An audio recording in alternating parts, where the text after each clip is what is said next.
Down at the other end, Sam Ersson, you mentioned him earlier, Charlie.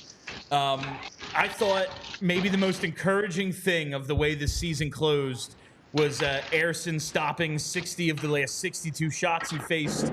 I mean, the one goal he allows tonight is a distant shot that somehow finds its way through two defenders and hits Ovechkin and bounces in weird as shit.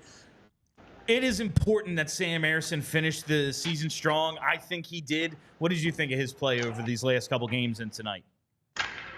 Yeah, I think he really, I don't know if he answered any questions.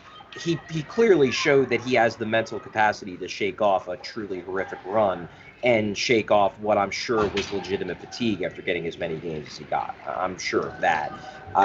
John Tortorella, in his post-game press conference, it originally appeared that he was going to deliver a very short and 3-4 word answers to every question type of press conference. He basically said, I don't want to answer any questions about the big picture of the season, which is fair. We're going to get to talk to him at exit interviews, so I get that.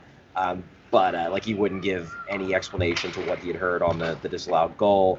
It seemed like it was going to be one of those pressers, but then somebody asked about Ersson, and that finally got him to open up a little bit, and he said, look, I think that's one of the most encouraging things about these last 3 games was the fact that Sam can now go into the offseason feeling good about himself because he was able to right the ship and really, as I said a couple games ago, like, I didn't think he was carrying the team, but he certainly was one of their better players over this 3-game stretch. And it's worth noting, even in this game, he didn't lose them this game.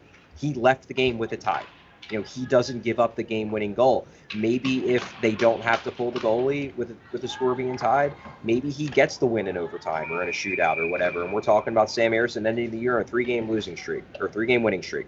So Sam Ersson over the final 3 games did everything you could have reasonably expected or hoped that he could do, especially given the workload he had, especially given the rut he was in.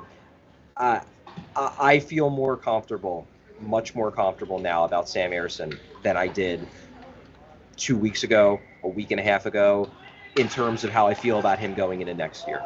I'm back to feeling excited about what Sam Ersson can do when he's not being run into the ground because of a really shitty situation. I'm excited to see what he can do as a tandem goalie next year, or even maybe as a 50-game starter. It's just you spread out his starts so they're not all coming in a row. You spread them out over the course of a season rather than doing them all between the start of February and the middle of April.